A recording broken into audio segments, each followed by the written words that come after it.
अस्सलामुअलैकुम my brothers and sisters. I hope आप लोग सब खैरियत से होंगे और आज हम लोग पढ़ेंगे इंट्रोडक्शन टू इंटरपर्सनल कम्युनिकेशन। इससे पहले हम लोगों ने काफी डिटेल से वर्बल कम्युनिकेशन को डिस्कस किया था। अब वर्बल कम्युनिकेशन में कुछ पॉइंट्स ऐसे हैं जो बहुत ज्यादा इंपॉर्टेंट है, तो लिहाजा उसके लिए डेडिकेटेड एक क्रैश कोर्स हम लोग लेके आए हैं, मैं लेके आया हूँ, जिसपे हम लोग डिस्कस करेंगे। सो इंटरपर्सनल कम्युनिकेशन हमने वर्बल कम्युनिकेशन वाले टॉपिक में भी यानी प्रीवियस क्रैश कोर्स में भी डिस्कस किया था, लेकिन वो इतना इंपॉर्टेंट टॉपिक हो जाता है कि उसके लिए एक अलग से क्रैश कोर्स जरूरी है। तो इस वजह से हम लोग इंटरपर्सनल कम्युनिकेशन पे डिस्कस करेंगे आज इस क्रैश कोर्स पे। Building connection through effective communication. Connection build करिए इफेक्टिव कम्युनिकेशन के जरिए। इफेक्टिव कम्युनिकेशन क्या होता है? Is a cornerstone of human interaction, यानी ह्यूमन इंटरेक्शन का सबसे पहला पॉइंट होता है ना ये effective communication. Amongst the various form of communication, बहुत सा फॉर्म्स है कम्युनिकेशन का, हमने ऑलरेडी देखा था प्रीवियस क्रैश कोर्स में। उनमें से एक फॉर्म होता है इंटरपर्सनल कम्युनिकेशन, जो कि स्टैंड आउट होता है due to its direct personal nature.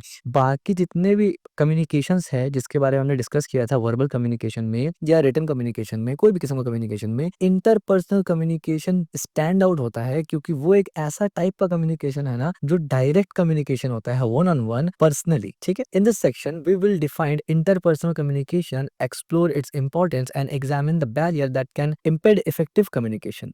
तो इस पूरे के पूरे क्रैश कोर्स में और इस पूरे के पूरे सेक्शन में हम लोग ये देखेंगे कि इंटरपर्सनल कम्युनिकेशन का इंपॉर्टेंट क्या है, क्या इंपॉर्टेंस है। दूसरा, हम लोग एग्जामिन करेंगे किस तरीके से इंटरपर्सनल कम्युनिकेशन कर सकते हैं और क्या क्या प्रॉब्लम और क्या क्या बैरियर्स लोगों को आते हैं इंटरपर्सनल कम्युनिकेशन में। इंटरपर्सनल कम्युनिकेशन का एग्जाम्पल जैसे कि इंटरव्यू हो गया, वन ऑन वन डिस्कशन, और इस बैरियर को कैसे करके आप ओवरकम कर सकते हैं और इसमें कुछ स्ट्रेटेजीज भी मैं आपको बताऊंगा, तो वहां पर फिर आप इफेक्टिव कम्युनिकेशन कर पाएंगे, खास करके इंटरपर्सनल कम्युनिकेशन में। सबसे पहले हम लोग समझेंगे इंटरपर्सनल कम्युनिकेशन का डेफिनेशन क्या होता है। वैसे प्रीवियस क्लास को अगर आपने नहीं देखा है तो इसी वीडियो के डिस्क्रिप्शन में जाएंगे, आपको प्लेलिस्ट का लिंक मिल जाएगा, आप उसको देख के आएंगे, क्योंकि अगर आपने वो नहीं देखा है तो बहुत सारा चीज आपको यहाँ समझ नहीं आएगा, क्योंकि हर क्रैश कोर्स दूसरे प्रीवियस क्रैश कोर्स से कनेक्टेड है और जिस ऑर्डर में प्लेलिस्ट में वीडियो आपको दिखेगा उसी ऑर्डर में यानी सही ऑर्डर में आपको वीडियोस को देखना है। ठीक है, तो definition of interpersonal communication. Interpersonal communication का मतलब क्या होता है? ये उस चीज को बोला जाता है ना कि जब आप इंफॉर्मेशन को एक्सचेंज करते हैं, थॉट्स को एक्सचेंज करते हैं या फिर फीलिंग्स को एक्सचेंज करते हैं बिटवीन टू इंडिविजुअल्स। किसी से आप कोई चीज शेयर कर रहे हैं, शेयर करने में फीलिंग्स हो सकता है, थॉट हो सकता है, इंफॉर्मेशन हो सकता है, इसको बोला जाता है interpersonal communication. It is a dynamic process that involves both verbal and non verbal message. और ये एक ऐसा प्रोसेस है ना जिसमें वर्बल कम्युनिकेशन भी इन्वॉल्व होता है, नॉन वर्बल कम्युनिकेशन भी इन्वॉल्व होता है।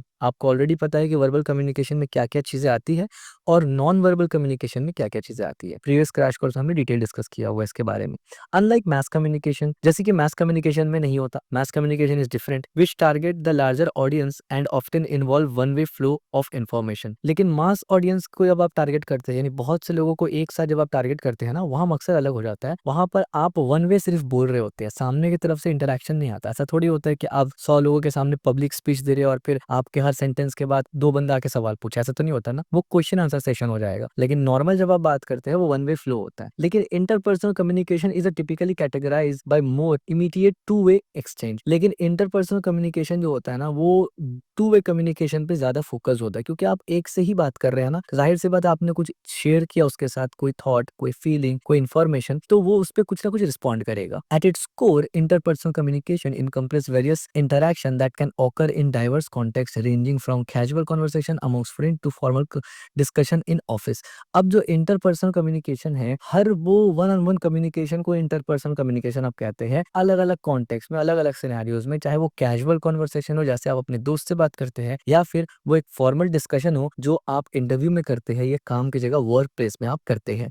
अब कुछ की एलिमेंट्स है इंटरपर्सनल कम्युनिकेशन का। ये की एलिमेंट्स को अगर आप मास्टर कर लेते हैं, इंटरपर्सनल कम्युनिकेशन आप बहुत अच्छे से कर पाएंगे, इफेक्टिवली कर पाएंगे। इसमें पहला तो है पार्टिसिपेंट। इसका मतलब क्या है? एक इंडिविजुअल है, उसको इंगेज होना पड़ता है कम्युनिकेशन प्रोसेस में, यानी जब आप बात करते हैं किसी से ना तो आपका इंगेजमेंट होना चाहिए उस कम्युनिकेशन में। सिंपल है। इसके बाद है message, the information conveyed which can be verbal या नॉन वर्बल, यानी कोई ना कोई मैसेज कन्वे होना चाहिए। जब आप कॉन्वर्सेशन करते हैं तो जाहिर सी बात है कुछ ना कुछ बोलना पड़ता है, आपको इन्फॉर्मेशन शेयर करते हैं या आप सुनते हैं, दोनों में से कुछ भी। तो वर्बल कम्युनिकेशन और नॉन वर्बल कम्युनिकेशन ये दोनों ही, क्योंकि हम लोग यहाँ पर इंटरपर्सनल कम्युनिकेशन डिस्कस कर रहे हैं ना, तो ये वर्बल कम्युनिकेशन में आता है। इसका मतलब फिजिकली आप वहाँ मौजूद है, तो इसीलिए वर्बल नॉन वर्बल दोनों ही ऐड हो जाता है वहाँ पर। थर्ड होता है channel, medium through which message is transmitted, यानी किस मीडियम के थ्रू आप मैसेज ट्रांसमिट कर रहे हैं। अगर आप मान लीजिए ऑनलाइन मैसेज ट्रांसफर कर रहे हैं, ट्रांसमिट कर रहे हैं या रिटर्न में कर रहे हैं, दैट इज डिफरेंट। इसके बाद फीडबैक, द रिस्पॉन्स और रिएक्शन फ्रॉम द पार्टिसिपेंट्स। अब जो भी पार्टिसिपेंट किया है, यानी जिसके साथ भी आप बात कर रहे हैं, कॉन्वर्सेशन कंटिन्यू चल रहा है, उसका रिस्पॉन्स और उसका रिएक्शंस वगैरह, ठीक है। देन आता है context,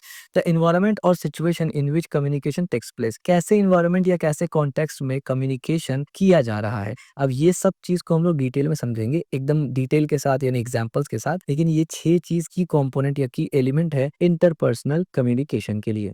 importance of interpersonal communication, सबसे पहले हम तो समझते हैं कि इंटरपर्सनल कम्युनिकेशन सीख कर या जान कर क्या होगा, इंपॉर्टेंस क्या है इसका। तो interpersonal communication is a critical और a crucial in various aspect of the life, its significantly can be highlight in a several key areas. अब इंटरपर्सनल कम्युनिकेशन एक ऐसा चीज है कि जो हमेशा आप करते हैं, लेकिन कुछ पर्टिकुलर सिनेरियोज में ये क्रिटिकल हो जाता है, यानी अगर आप ठीक से नहीं करते तो फिर आप उस पर्टिकुलर सिनेरियो को मिस हैंडल कर देंगे, तो वहां पर इसका इंपॉर्टेंस बहुत ज्यादा हाईलाइट हो जाता है। तो कुछ इंपॉर्टेंट एरिया है जहां पर इंटरपर्सनल कम्युनिकेशन आपके लिए काफी जरूरी हो जाता है, जैसे कि बिल्डिंग रिलेशनशिप। जब आप कोई भी किस्म का रिलेशनशिप बिल्ड करते हैं, चाहे कोई भी टाइप का हो, पर्सनल प्रोफेशनल कुछ भी, लेकिन हम लोग जाहिर सी बात है यहाँ पर प्रोफेशनल कम्युनिकेशन सब्जेक्ट और फील्ड पढ़ रहे हैं, तो हमारा हर चीज फोकस करेगा प्रोफेशनलिज्म में। तो जब आप रिलेशनशिप बिल्ड करते हैं प्रोफेशनली, तो effective interpersonal communication foster strong personal and professional relationship. ठीक है, अब ये करेंगे कैसे, इस पर हम लोग डिस्कस करते हैं, लेकिन ये इंपॉर्टेंस आ रहा है कि ये आपको करना है। Facilitating team work and collaboration, अगर आप टीम वर्क और कोलैबोरेशन करते हैं in organization setting, the personal interpersonal communication is a vital for team work. Interpersonal communication team work के लिए या कोलैबोरेशन के लिए बहुत ज्यादा इंपॉर्टेंट होता है। कॉन्फ्लिक्ट रेजोल्यूशन, ये सब टॉपिक पे हमने ऑलरेडी डिस्कस किया हुआ है प्रीवियस कुछ क्रैश कोर्सेज में, कि इसका मतलब क्या होता है। Interpersonal communication plays a crucial role in addressing and resolving conflicts. Interpersonal communication अगर आपका अच्छा है, तो जो कॉन्फ्लिक्ट्स होता है वर्क प्लेस में, जिसको अवॉइड नहीं किया जा सकता, उसको भी आप सॉल्व कर सकते हैं, या उसको उसका कॉन्फ्लिक्ट का आप एक अच्छा सोल्यूशन के साथ आ सकते हैं, जो कि एक लीडरशिप क्वालिटी को रिप्रेजेंट करता है। Career advancement, in the professional world strong interpersonal communication skills are highly valued. यानी अभी के टाइम पे प्रोफेशनल वर्ल्ड में अगर आपका इंटरपर्सनल कम्युनिकेशन स्ट्रॉन्ग है, तो करियर एडवांसमेंट पे आपको बहुत आसानी मिलता है, यानी हर फील्ड में हर जगह आपको एक तरफ से प्रायोरिटी पे रखा जाएगा, क्योंकि आपका कम्युनिकेशन स्किल अच्छा है। और ना सिर्फ कम्युनिकेशन स्किल अच्छा है, आपका इंटरपर्सनल कम्युनिकेशन स्किल्स काफी अच्छा है, यानी वन ऑन वन आप किसी को भी समझा सकते हैं, कन्विंस कर सकते हैं, and lots of things. Emotional wellbeing, interpersonal communication contribute the emotional health. अब जब आप किसी से वन ऑन वन बात करते हैं ना, तो वहां पर इमोशनल वेलबींग भी उसको मालूम चलता है, यानी वो ऑब्जर्व करता है आपको। Cultural awareness, in an increasingly diverse world interpersonal communication allow individual to navigate cultural difference. यानी इंटरपर्सनल कम्युनिकेशन जब आप करते हैं, तो अलग अलग किस्म के लोगों से आप बात करेंगे, तो अलग अलग लोगों का जो आव और भाव होता है उसको ऑब्जर्व करेंगे। जो लोग अलग अलग कल्चर, अलग अलग जगह से आ रहे हैं, जिनका रहन सहन बोल चाल सब डिफरेंट है, तो उसका भी एक आपको आइडिया होता है। तो एक डाइवर्स कम्युनिकेशन और एक डाइवर्स कल्चर का आपको डिफरेंस समझ में आता है। अब सबसे पहले building relationship and facilitating team work, ये करते कैसे करके। तो रिलेशनशिप बिल्ड करना ये तो सबको पता है भाई, रिलेशनशिप अगर बिल्ड करेंगे, यानी अगर अपना कॉन्टैक्ट बनाएंगे प्रोफेशनली, तो हमारे लिए अच्छा होता है, लेकिन करेंगे कैसे। Effective interpersonal communication enables individual to connect on a deep level, share experience and develop trust. जब आप इफेक्टिव कम्युनिकेशन करते हैं ना, तो उस वक्त रिलेशनशिप कैसे बिल्ड होता है कि जब आप कम्युनिकेशन में अच्छे होते हैं ना, तो लोग आपसे अपना राय मांगते हैं, लोग आपसे फीडबैक मांगते हैं, लोग आपसे किसी चीज पे कमेंट्स मांगते हैं। तो इससे क्या होता है कि लोगों का ट्रस्ट आपके ऊपर होता है, कहीं ना कहीं आप लोगों के लिए एक मिच्योर, सुलझे हुए और ट्रस्टेड पर्सन होते हैं। Healthy relationship are built on open communication, whether individual feel safe expressing their thoughts and emotions. अब देखिए, अगर कोई शख्स आपको अपना दिल का बात बता पा रहा है, अपना फीलिंग्स बता पा रहा है, अपना एक्सपीरियंस बता पा रहा है, अपना जो थॉट्स है उसको एक्सप्रेस कर पा रहा है, इसका मतलब है कि वो आपके ऊपर ट्रस्ट करता है, तभी तो बता रहा है ना। अदरवाइज हर इंसान हर किसी को तो सब कुछ नहीं बताता है। तो अगर आपका इंटरपर्सनल कम्युनिकेशन अच्छा है, तो आप बहुत किसी का हेल्प भी कर सकते हैं। Facilitating team work, clear and effective communication enhance collaborating amongst team members, leading to improved problem solving and decision making. Team that communicate well are often more cohesive and productivity. क्या मतलब ये है कि अगर आपका इंटरपर्सनल कम्युनिकेशन अच्छा है, तो आप क्लियर और इफेक्टिव कम्युनिकेशन कर सकते हैं। उससे फायदा ये होगा कि टीम कोलैबोरेशन इनहेंस्ड होगा, टीम मेंबर में आपका एक जगह बनेगा, प्रॉब्लम सॉल्विंग में आप आगे अपना किरदार अदा कर सकते हैं, डिसीजन मेकिंग में आप टीम का मदद कर सकते हैं, यानी एक लीडरशिप क्वालिटी आपके अंदर दिखेगा और टीम को आप एक तरह से डायरेक्ट कर सकते हैं। इससे प्रोडक्टिविटी प्रोडक्टिविटी बढ़ता है और देखा भी ये गया है कि ऐसा टीम जो कि यानी कम्युनिकेशन में अच्छे है, टीम में हर मेंबर जहाँ पर कम्युनिकेशन में अच्छे है, वो टीम ज़्यादा प्रोडक्टिविटी प्रोड्यूस करता है। Both personal and professional relationship thrive when communication is open, honest and respectful. इसके बाद आता है conflict resolution and career advancement. Conflict resolution क्या होता है, हमने इससे पहले भी कई मर्तबा डिस्कस किया हुआ है। कॉन्फ्लिक्ट आर इनएविटेबल, यानी इसको इग्नोर नहीं किया जा सकता। इसको आप ऐसा नहीं है कि ये नहीं होगा, ये होने वाला चीज है, इसको आप छुपा नहीं सकते, इसको आप दबा नहीं सकते। इन एनी रिलेशनशिप और a group setting, open dialogue allow individual to express their concern, understand different perspective and work toward a maturity accepted solution. क्या मतलब है इसका, यानी कॉन्फ्लिक्ट रेजोल्यूशन इज कि ऐसा चीज है ना कि जो वर्क प्लेस वगैरह में हमेशा आपको प्रॉब्लम होगा, यानी आपको इन द सेंस की कॉन्फ्लिक्ट्स होता ही है, वो आप अवॉइड नहीं कर सकते। जब 10 लोग एक साथ काम कर रहे होते हैं ना, प्रॉब्लम क्रिएट होता ही है। तो यहाँ पर आपको इस चीज का खास ध्यान रखना होता है कि जब ये प्रॉब्लम हो, ये कॉन्फ्लिक्ट रेजोल्यूशन हो जाए, तो कॉन्फ्लिक्ट को रिजॉल्व भी तो करना होता है ना। तो कॉन्फ्लिक्ट रिजॉल्व करने का सबसे बेहतर तरीका ये होता है कि आप का कम्युनिकेशन अगर स्किल्स अच्छा है, तो यानी बात करके जो चीज सुलझ सकता है वो दूसरे तरीके से नहीं हो सकता। उसके बाद है career advancement. Effective communicator are often perceived as a leader as they can articulate their ideas clearly, inspired other and facilitate productivity decision. Networking, presenting ideas and engaging in decision in all relies on the proficient interpersonal communication. यानी यहाँ पर क्या बात हो रहा है ना, career advancement में ये बात हो रहा है कि जब आपके अंदर इंटरपर्सनल कम्युनिकेशन या अच्छा वर्बल कम्युनिकेशन का कैपेबिलिटी होता है, तो आपके अंदर वो क्वालिटीज खुद ब खुद आ जाता है ना। यानी ये काम जब आप करते हैं ना कि अच्छा कम्युनिकेशन करेंगे, तो इस चीज को बिल्ड करते हुए आप में ऐसा क्वालिटीज आ जाता है जो एक लीडरशिप क्वालिटी होता है, जिससे फिर लोगों का ट्रस्ट बिल्ड होता है और फिर करियर एडवांसमेंट में ये बहुत ज्यादा हेल्प करता है। इसके बाद आते हैं emotional wellbeing and cultural awareness. अब इमोशनल वेलबींग का मतलब क्या होता है, sharing thoughts and feelings with others can alleviate stress, enhance self-esteem and promote sense of belonging. Building supportive relationship through effective communication can lead to increase overall happiness and satisfaction in the life. अब बहुत time ऐसा होता है ना कि लोग कहते हैं कि यार कुछ हुआ है मेरे साथ और दिल में एक बोझ है, तो कोई अगर इंसान मिले जो मुझे समझे, तो मैं अपना दिल का बोझ हल्का करूं, काइंड ऑफ। तो ये इमोशनल वेलबींग में आता है। तो अगर आप एक अच्छे कम्युनिकेटर है, तो आप उसको मतलब इन द सेंस कि जब वो आपको कोई बात बोले, आप उसको अच्छा राय भी दे सकते हैं और उसको रिलीफ हो काफी ज्यादा, उसका स्ट्रेस काफी हद तक रिलीज होता है, जो कि नॉर्मली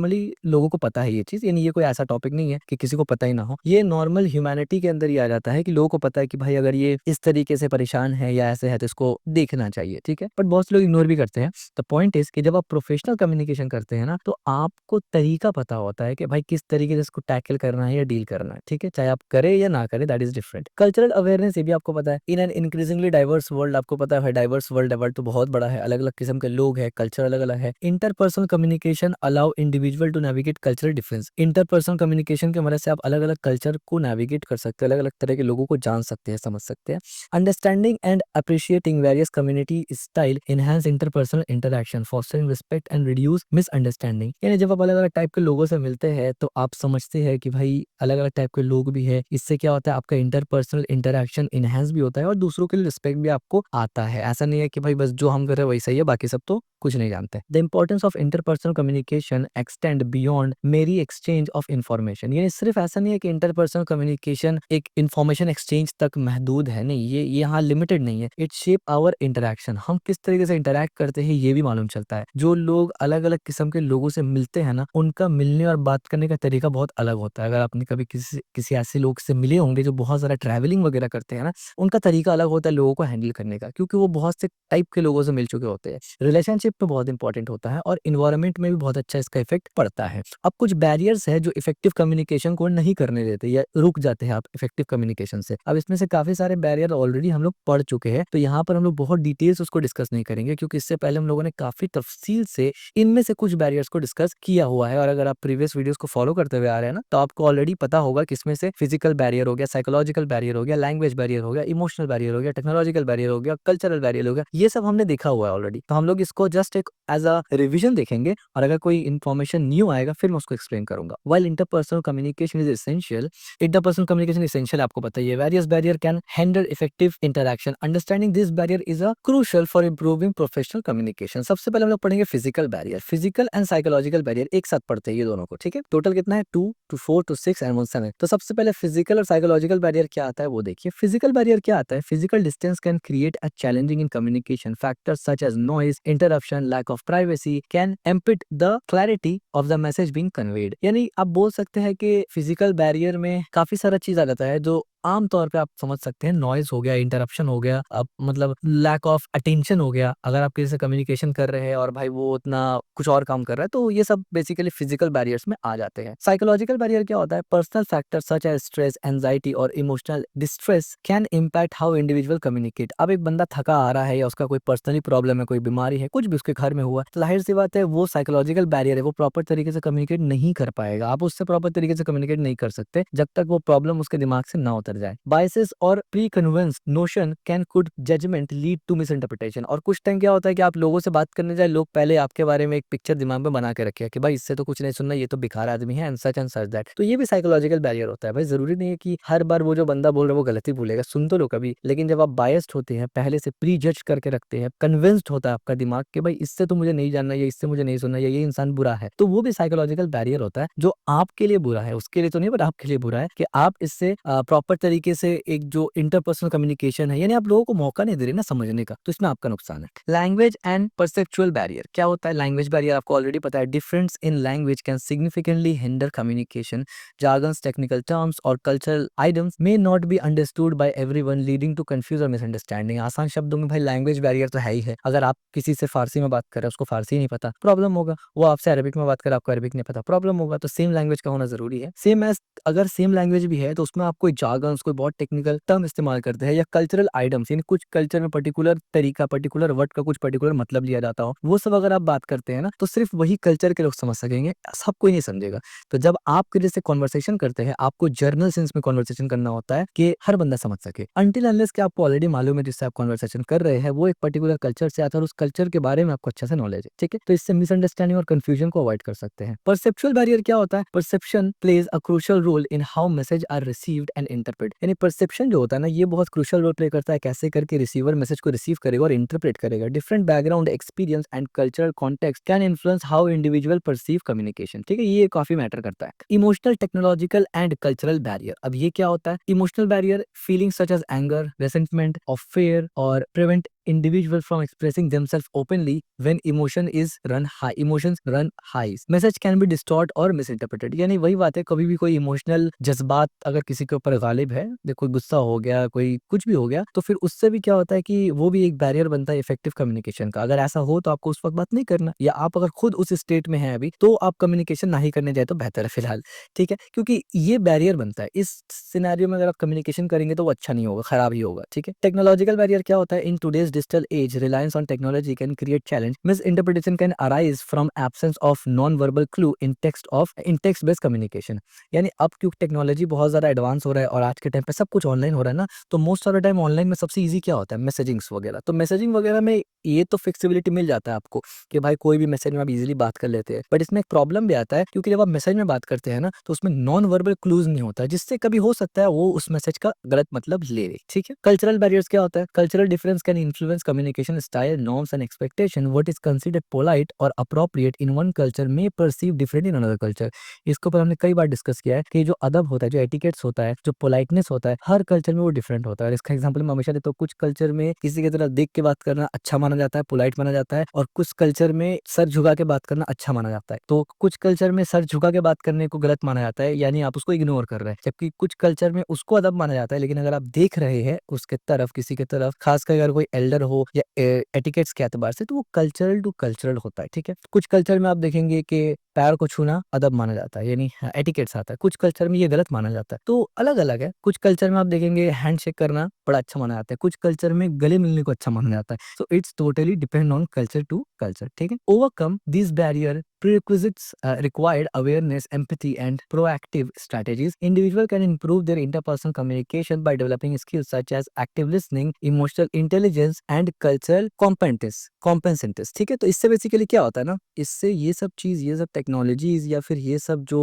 बैरियर्स है, जब इसको आप ओवरकम कर लेते हैं ना, उस वक्त क्या होता है कि आपके अंदर एक ऐसा कैपेबिलिटी आता है कि आप अच्छे से इंटरपर्सनल कम्युनिकेशन कर सकते हैं। और एक बात याद रखिए कि ये जो पूरा सब्जेक्ट हम लोग पढ़ रहे हैं ना, इंटरपर्सनल कम्युनिकेशन, ये सिर्फ इसलिए नहीं है कि जॉब में क्रैक हो जाए और ये आपका पूरा ज़िंदगी को चेंज करता है। यानी हर इंसान से, चाहे आप फॉर्मल हो, इनफॉर्मल हो, घर में हो, दोस्त के साथ हो, प्रोफेशनल हो या फॉर्मल हो, पार्टी में हो या काम में हो, हर जगह आप जब ये चीज़ को सीख लेते हैं ना, तो हर जगह आप उसको इस्तेमाल करते हैं और आप ये खुद को देखेंगे कि हर जगह ये चीज़ आपका हेल्प काफ़ी ज़्यादा कर रहा है, ठीक है? की इंटरपर्सनल कम्युनिकेशन स्किल्स। अब इंटरपर्सनल कम्युनिकेशन का कुछ की स्किल्स है जो आपका ज़रूर सीखना है, जिससे इंटरपर्सनल कम्युनिकेशन आपका अच्छा हो जाए। Effective interpersonal communication relies on variety of skills that enhance understanding, foster relationship, and facilitate productive interaction. This section will dive into 5 key interpersonal communication skills. तो 5 ऐसा स्किल है इंटरपर्सनल कम्युनिकेशन में जो किसी को भी सीखना बहुत जरूरी है सक्सेस होने के लिए, ठीक है? Active listening, empathy and emotional intelligence, non verbal communication, assertiveness और एग्रेसिवनेस, कॉन्फ्लिक्ट रेजोल्यूशन, ठीक है? Each skills play a vital role in ensuring the communication is meaningful and effective. ये जितना भी की पॉइंट्स है ना, जब इसको आप अप्लाई करते हैं ना, तो एक्चुअली में इंटरपर्सनल कम्युनिकेशन को अप्लाई कर सकेंगे। आप ये बोल सकते हैं ये जो ऊपर हमने बैरियर्स पढ़ा ना इतना सारा, ये स्ट्रैटेजीज है इन बैरियर्स को फुलफिल करने का या ओवरकम करने का, ठीक है? सबसे पहले एक्टिव लिसनिंग। हमने इससे पहले एक्टिव लिसनिंग में काफी सारा डिटेल डिस्कस किया हुआ था, ठीक है? एक्टिव लिसनिंग क्या होता है? ये सुनने से ज्यादा होता है। यानी ऐसा नहीं है कि आप सिर्फ किसी को सुन रहे हैं, ये गलत चीज है। किसी को सुनना, उसके बात को अंडरस्टैंड करना, एक्टिव लिसनिंग इज डिफरेंट, ठीक है? It involves fully engaging with speakers and demonstrating that you are paying attention, ठीक है? यानी आप ध्यान से सुन रहे हैं उस हिसाब से। The skill is a crucial for effective interpersonal communication as it foster understanding and build trust. इससे क्या होता है कि बेसिकली जब आप एक्टिव लिसनिंग करते हैं ना और कोई बात बोल रहा है and you understand it, so it builds understanding and trust. की कंपोनेंट ऑफ एक्टिव लिसनिंग, इसमें अटेंशन आता है, understanding, reflection and response. It's very important. Understanding में क्या होता है ना, give the speaker your full attention. This means setting aside distraction and the focus on the individual speaker. यानी जिससे आप बात सुन रहे हैं, जो लिसन कर रहे हैं, फोकस उसके ऊपर होना चाहिए, डिस्ट्रैक्शंस पे नहीं होना चाहिए, ठीक है? अंडरस्टैंडिंग का मतलब thrive to comprehend the speaker's message. This में involve asking clarification questions to ensure you grasps the point. यानी कोई चीज अगर आपको ना समझ में आए तो आप उससे पूछिए, ठीक है? Reflection, summarise what the speaker has said to confirm your understanding. जो भी स्पीकर ने कहा उसको आप समराइज करें और उससे पूछे, अंडरस्टैंडिंग आपका क्लियर होगा कि हाँ यही चीज उसने बोला है या नहीं। Response, after listening provide feedback. सुनने के बाद फीडबैक प्रोवाइड करें। This can include sharing your thoughts और feelings about what has been said. यानी इससे क्या होगा ना कि जो आपने सुना है, अगर आप उसको फीडबैक देंगे तो इसमें क्या होगा कि आप अपना थॉट्स और फीलिंग्स को उसके साथ शेयर कर सकते हैं, ठीक है? सो ये सब चीज हमने ऑलरेडी डिस्कस किया हुआ है इससे पहले भी। Benefits of active listening, benefit क्या होता है? इनहांस करता है अंडरस्टैंडिंग को। Active listening allow for a deeper comprehensive speakers perspective leading to more meaningful conversation. Strong relationship build करता है। जब कोई इंडिविजुअल समझता है किसी का स्पीकर का बात, तो उससे ट्रस्ट और रैपोर्ट होता है, बेसिकली बिल्ड होता है। फॉस्टरिंग स्ट्रॉन्ग इंटरपर्सनल कनेक्शन, ठीक है? इंटरपर्सनल कनेक्शन भी इससे बिल्ड होता है। Reduce conflicts by clarifying misunderstanding earlier on active listening can help prevent conflict from escalating. यानी अगर आप प्रॉपर तरीके से सुनते हैं तो बहुत सारा प्रॉब्लम जो कॉन्फ्लिक्ट आ सकता था वो भी नहीं आता है, ठीक है? और बहुत टाइम ऐसा होता है कि एक्टिव लिसनिंग नहीं करने की वजह से आपको बहुत सारी चीज नहीं समझ में, और फिर आप क्वेश्चन करने लग जाते हैं कि ये गलत है, ये गलत है, जबकि उसने उसको प्रॉपर बताया था। गलती आपकी थी कि आपने सुना नहीं था। To develop active listening skills, practice focusing on the speaker, resisting the urge to formulate your response while they are talking, and give verbal and non-verbal feedback that indicates your attentiveness, ठीक है? So it's simple. Empathy and emotional intelligence, ये भी बहुत ज़्यादा ज़रूरी हो जाता है।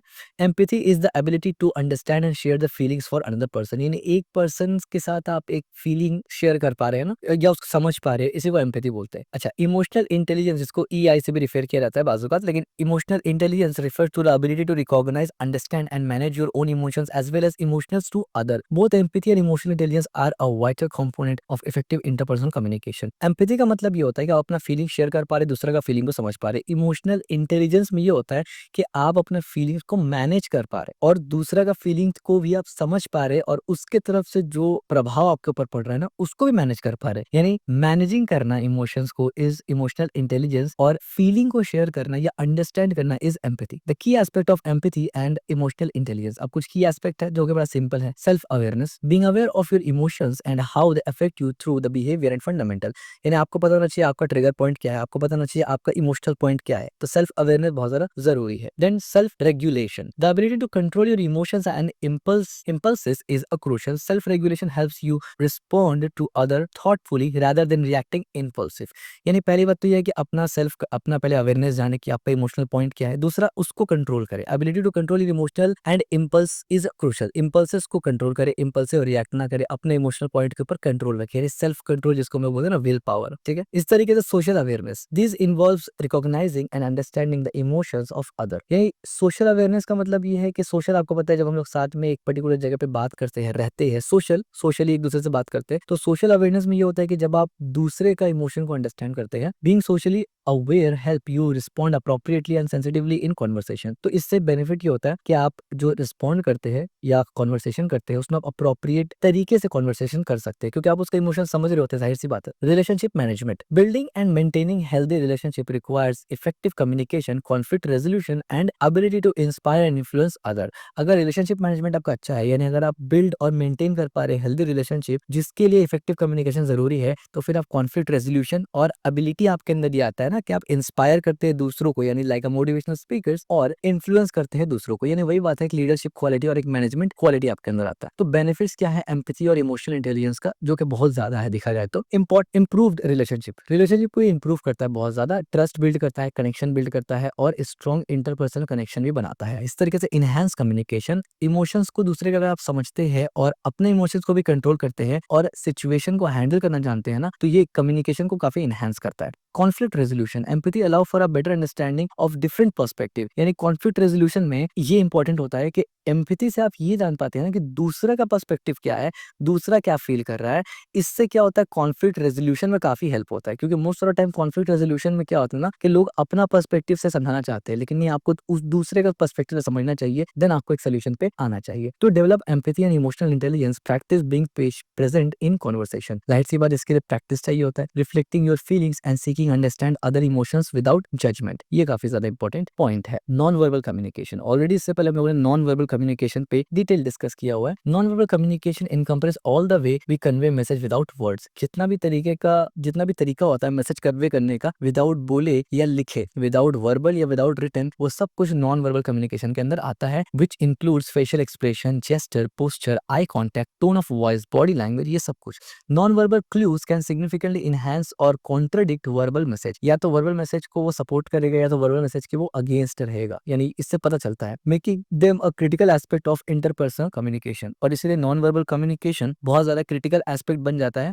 इंटरपर्सनल कम्युनिकेशन में। अब की एलिमेंट होता है नॉन वर्बल कम्युनिकेशन का, जिसको डिटेल में हमने प्रीवियस क्रैश कोर्स में देखा था, आज भी देख लेते हैं शॉर्ट में। फेशियल एक्सप्रेशन, फेशियल एक्सप्रेशन में क्या होता है, आप इमोशंस या फिर पावरफुल वर्ड्स को एक्सप्लेन करते हैं, यानी एक्सप्रेस करते हैं बेसिकली। जेस्टर में क्या होता है, हैंड मूवमेंट होता है, नॉडिंग होता है। अदर जेस्टर है जो कि रीइंफोर्स करता है, यानी बताता है और भी एक्सप्रेस करता है वर्बल कम्युनिकेशन को। इसी तरीके से पोस्चर क्या होता है, योर स्टांस और body position can indicate your level of engagement and openness, यानी कितना ज्यादा आप ओपन है, कितने ज्यादा इंगेज कर रहे हैं, ये आपका बॉडी पोस्चर से मालूम चलता है। Eye contact maintain appropriate eye contact convey interest and confidence और इंटरेस्ट को रिप्रेजेंट करता है eye contact. Tone of voice, the way something is said can often convey more meaning than the word themselves, यानी tone of voice काफी ज्यादा important इस basis में भी हो जाता है ना, कभी आप कुछ वर्ड इस्तेमाल करते हैं लेकिन आपका टोन उस वर्ड को पॉजिटिव बना देता है और उस वर्ड को नेगेटिव बना देता है, जबकि the word itself is not representing any positive meaning और नेगेटिव मीनिंग। ठीक है, तो टोन का काफी ज्यादा इंपॉर्टेंस रोल प्ले होता है। Benefits of non verbal communication, non verbal communication का क्या बेनिफिट है, इनहैंस मैसेज क्लैरिटी, यानी वर्बल कम्युनिकेशन में अगर कुछ कमी है, नॉन वर्बल उसको और ज्यादा क्लियर करता है। Building rapport, positive non verbal behaviour such as smiling, open body language can foster sense to connection and trust. ठीक है, इंटरप्रेटिंग इमोशंस को इंटरप्रेट किया जा सकता है। Being attend to non verbal signals help you understand the emotions of other, यानी non verbal communication को अगर आपको इंटरप्रेट करना आ गया ना, दूसरे के इमोशंस को आप समझ पाएंगे बेहतर। To improve non verbal communication skills, practise being aware of your own body language and observe the non verbal clue of other, यानी नॉन वर्बल कम्युनिकेशन में अच्छे होने के लिए पहले आपको अपना बॉडी लैंग्वेज और hand gesture, posture, contact, tone सब कुछ समझना होगा, देन आप दूसरे का इंटरप्रेट करते हैं। असर्टिवनेस एंड एग्रेसिवनेस, अब क्या होता है, assertiveness is the ability to express your thoughts, feelings and need openly and honestly while respecting other. Assertiveness का मतलब ये होता है कि आप ये एबिलिटी को कहा जाता है कि आप एक्सप्रेस करते हैं अपना थॉट्स, अपना नीड, अपना ज़रूरत, अपना फीलिंग ऑनेस्टली दूसरे को रिस्पेक्ट करते हुए। It is a vital communication skills that strike a balance between passively and aggressiveness, ठीक है? पैसिवली और एग्रेसिवनेस के अंदर ये एक बहुत अच्छा बैलेंस होता है। असर्टिवनेस में क्या आता है? Involve expressing oneself confidently and clearly. आप कॉन्फिडेंटली और क्लियरली एक्सप्रेस करते हैं अपने आप को, ठीक है? Respect the right and feelings of others. दूसरे का फीलिंग्स और रिस्पेक्ट को भी आप ये करते हैं, रिस्पेक्ट देते हैं, ठीक है? इसी तरीके से encourage open dialogues and mutual understanding. Open dialogue को इनकरेज करते हैं, म्यूचुअल अंडरस्टैंडिंग की तरफ आप लेके आते हैं। Aim for win to win solution in conflict. जब कॉन्फ्लिक्ट होता है तो आप विन टू विन सॉल्यूशन की तरफ चाहते हैं, कोशिश करते हैं कि उसी तरफ जाए ताकि कॉन्फ्लिक्ट रेजोल्यूशन बहुत अच्छे से सॉल्व हो सके। एग्रेसिवनेस क्या होता है? Involve expressing oneself is forcefully और हॉस्टाइल मैनर, यानी आप अपनी बात को थोपना चाहते हैं किसी और पे, ठीक है? ये अग्रेसिवनेस होता है। इसी तरीके से disregard the feeling and the right of other. किसी और का राइट है, किसी और का फीलिंग्स का आपको कोई कदर ही नहीं है, आप उसको कोई वैल्यू ही नहीं देते, वो अग्रेसिवनेस में आ जाता है। Often lead to conflict and confrontation. Confrontation और कॉन्फ्लिक्ट्स एग्रेसिवनेस के वजह से आता है मोस्ट ऑफ द टाइम, ठीक है? एम टू डोमिनेट और कंट्रोल द सिचुएशन। अब एग्रेसिवनेस में क्या होता है ना, ये इंपॉर्टेंट पॉइंट है कि आप डोमिनेंट दिखना चाहते हैं। एक होता है कि आप डोमिनेंट वाला काम कर रहे हैं, दैट इज डिफरेंट। एक होता है कि आप डोमिनेंट दिखना चाहते हैं और सिचुएशन को कंट्रोल करना चाहते हैं। याद रखिए, सिचुएशन को कंट्रोल करना और कॉन्फ्लिक्ट के सोल्यूशन देने में फर्क है। आपको सोल्यूशन देना है, कंट्रोल नहीं करना, ठीक है? बेनिफिट्स ऑफ एग्रेसिवनेस, असर्टिवनेस का बेनिफिट क्या होता है? इनहैंस क्लियर कॉन्फिडेंट, यानी self confident. Being assertive foster self esteem and confident as individual feels empowered to express their need and opinions. आप अपना ओपिनियन, अपना नीड, यानी वही है ना कि आप कॉन्फिडेंट है कि आप खुल के बात कर पा रहे हैं, आप बहुत ज्यादा शाई टाइप के नहीं है। Reduce stress. इससे एक इंपॉर्टेंट चीज ये होता है ना कि जो असर्टिवनेस में बहुत ज्यादा रहते हैं ना, ये सेल्फ कॉन्फिडेंस जिसका अच्छा होता है, उनके अंदर स्ट्रेस का कमी होता है। Assertiveness common communication can reduce the anxiety that comes from bottling up feeling and avoiding confrontation, ठीक है? यानी आप लोग कन्फ्रंट नहीं करते, आपके अंदर बहुत सारा चीज जिसको बोलते हैं ना दबा हुआ है और भरा हुआ है, आप ज्यादा लोगों से बात नहीं करते, तो वो कॉन्फिडेंस का लैक ऑफ कॉन्फिडेंस की वजह से भी होता है। इंप्रूव द रिलेशनशिप इससे इंप्रूव होता है। Assertiveness promote respect and understand leading to healthier interpersonal dynamics. Techniques for developing assertiveness include I statement, practicing saying no respectfully, इसी तरीके से maintaining one body language and stay calm and compose, यानी include using I statement. I यानी मैं, ये statement इस्तेमाल करना is a confidence का जगह। सेम एज दूसरे को ना बोलना but respectfully, practising saying no respectfully, maintaining open body language. Open body language आप बोले, इसी तरीके यानी ओपन बॉडी लैंग्वेज आप रखें, और इसी तरीके से स्टे काम एंड कंपोज, ठीक है? यानी आपको ये नहीं दिखाना है कि आपके अंदर सब्र नहीं है, स्टे काम एंड कंपोज, जो सुलझा हुआ जिसको हम लोग कहते हैं। Now conflict resolution is a last topic. Conflict resolution क्या होता है, ये भी हमने पढ़ा हुआ by the way. Conflict is a nature part of interpersonal relationship. Effective conflict resolution skills are essential for navigating disagreement and fostering healthy communication, ठीक है? क्या क्या स्टेप्स है वो देख लीजिए, काफी सिंपल सिंपल स्टेप है। सबसे पहले इशू को आइडेंटिफाई करना। भाई सबसे पहले तो आइडेंटिफाई करेंगे ना आप इशू को, सबसे पहले जाएंगे दोनों पार्टी से इशू को आइडेंटिफाई करेंगे कि दिक्कत क्या है, मुद्दा क्या है जिसपे बहस चल रहा है। फिर आप क्या करते हैं, एक्नॉलेज करते हैं इमोशंस को, यानी recognise and validate the emotions of everyone involved, यानी जो जो उस बात में, उस बहस में, उस डिबेट में या उस कॉन्वर्सेशन में इन्वॉल्व है, उस उनका इमोशंस को भी आप देखते हैं कि मतलब इनका इमोशंस क्या है, समझने की कोशिश करते हैं। ऐसा नहीं कि बस गए और ये सोल्यूशन है भाई थोप दिया, नहीं, उनको समझिए, दोनों पार्टी को समझिए। कम्युनिकेट ओपनली, उसके बाद आप इंकरेज करिए और कम्युनिकेट करिए ऑनेस्ट और ओपन कॉन्वर्सेशन विदाउट इंटरप्रेटिंग, ठीक है? उसके बाद आप सोल्यूशन को एक्सप्लोर करिए। Collaboratively brainstorming potential solution aiming for win to win come out. फिर उसके बाद agreement on the solution, ensure all parties agreed on the resolution and understand their role in implementing it, ठीक है? उसके बाद सब एग्री हो जाए। बेसिकली यही होता है ना, धीरे धीरे स्टेप चलेगा, एक बार में तो कोई नहीं मान जाएगा ना। Then follow up, check it within involve parties that ensure solution is working, और फिर साथ साथ उसको चेक भी करना है कि भाई ये जो सोल्यूशन मैंने बताया है वो सोल्यूशन काम भी कर रहा है कि नहीं कर रहा है। नहीं कर रहा है, दूसरा लाना, कर रहा है, well and good. Benefits of effective conflict resolution, stronger relationship, successfully resolving conflict can strengthen relationship by fostering trust and understanding, enhance communication, navigate conflicts often lead to improved communication skills। जाहिर सी बात है, जब आप झगड़े वगैरह को solve करवाते हैं या सोल्यूशन फाइंड करने की कोशिश करते हैं, यहाँ पर आपका प्रैक्टिस होता है कम्युनिकेशन स्किल्स का। Personal growth, engaging in conflict resolution promotes personal development such as individual learn to manage emotions and practice empathy। To develop conflict resolution skills, practice active listening। सबसे पहले अगर आप चाहते हैं कि conflict resolution skills आप के अंदर आए, एक्टिव लिसनिंग करना शुरू कर दे, जिसके बारे में डिटेल हमने बताया हुआ है। मेंटेन अ काम डिमीनर, इसी तरीके से approach conflict with collaborative mindset. ठीक है, की समरी ऑफ की इंटरपर्सनल कम्युनिकेशन स्किल्स। अब कुछ समरी देख लेते हैं कि हमने जो अभी पूरा इंटरपर्सनल कम्युनिकेशन पढ़ा उसका समरी। की interpersonal communication skills: active listening, empathy and emotional intelligence, non verbal communication, assertiveness or aggressiveness, and conflict resolution are essential for fostering effective interaction. By owning these skills, individual can enhance their ability to communicate meaningfully, build a stronger relationship, and navigate complexity of interpersonal dynamics. Embracing this skill is not only improve personal and professional interaction, but also contribute of overall emotional well-being and satisfaction in the life. So आज हमने basically एक topic का extension पढ़ा, यानी previously हमने interpersonal communication पढ़ा था, आज हमने उसको मजीद डिटेल से खोला और इसके बाद एक और टॉपिक हम लोग पढ़ेंगे जो कि प्रीवियस क्रैश कोर्स से रिलेटेड है, और फिर हम लोग एक बिल्कुल ब्रांड न्यू टॉपिक की तरफ जाएंगे और कुछ ही टॉपिक हमारा बाकी है। अब मेजर बहुत सारा टॉपिक कवर हो चुका है, डिजिटल से रिलेटेड हमने बहुत ज्यादा नहीं खोला है, उसको इंशाल्लाह हम लोग फ्यूचर में खोलेंगे और वो हमारा आखिरी टॉपिक होगा। ये कोई बहुत बड़ा भी कोर्स नहीं है जैसे अदर सब्जेक्ट्स होते हैं। ठीक है, तो अगर अब तक आपने इस चैनल को सब्सक्राइब नहीं किया तो सब्सक्राइब कर लीजिए, वीडियो को लाइक नहीं किया तो लाइक कर लीजिए और इस वीडियो को शेयर भी कर देना। अस्सलाम वालेकुम my brothers and sisters, I hope आप सब खैरियत से होंगे और आज हम लोग पढ़ेंगे effective team communication and interpersonal skills. अब इससे पहले का जो हमारा क्रैश कोर्स था ना, वो बेसिकली क्योंकि इससे बहुत ज्यादा कनेक्टेड है तो मैं इन दोनों को साथ ही मर्ज करके एक ही बार में आपका डाल दूंगा। ठीक है, तो आपको वीडियो एक साथ ही मिल जाएगा। तो इफेक्टिव टीम कम्युनिकेशन हम लोग इस पे फुल फोकस करेंगे क्योंकि इससे पहले इंटरपर्सनल कम्युनिकेशन स्किल्स हम लोगों ने ऑलरेडी देखा हुआ है। तो आज हम लोग समझेंगे कि इफेक्टिव टीम कम्युनिकेशन कैसे करते हैं और इसमें और बहुत सारा चीज एक्स्ट्रा भी आता है क्योंकि टीम कम्युनिकेशन जब आप बोलते हैं इसमें बहुत सारा और भी सिनेरियोज आ जाता है जो हम लोग देखेंगे। Build strong connections for professional success. Effective communication with in teams is essential for achieving common goals. कुछ कॉमन गोल्स है उसको अचीव करने के लिए इसेंशियल इफेक्टिव कम्युनिकेशन आपको आना चाहिए, यानी इफेक्टिव कम्युनिकेशन आपको आना चाहिए कॉमन गोल को अचीव करने के लिए। कोलैबोरेशन भी आपका होना चाहिए या कोलैबोरेशन होता है इससे इजिली इफेक्टिव कम्युनिकेशन जब आप करते हैं, और प्रोडक्टिविटी भी आपका एनहांस होता है। ये जो प्रेजेंटेशन है, this presentation explores the characteristic of effective team dynamics and roles, communication practice in team settings and approach to decision making and problem solving। यानी ये जो प्रेजेंटेशन स्लाइड्स है, ये जो क्रैश कोर्स है, इसमें लोग ये समझेंगे कि इफेक्टिव टीम कम्युनिकेशन का, टीम डायनामिक्स का या रोल का क्या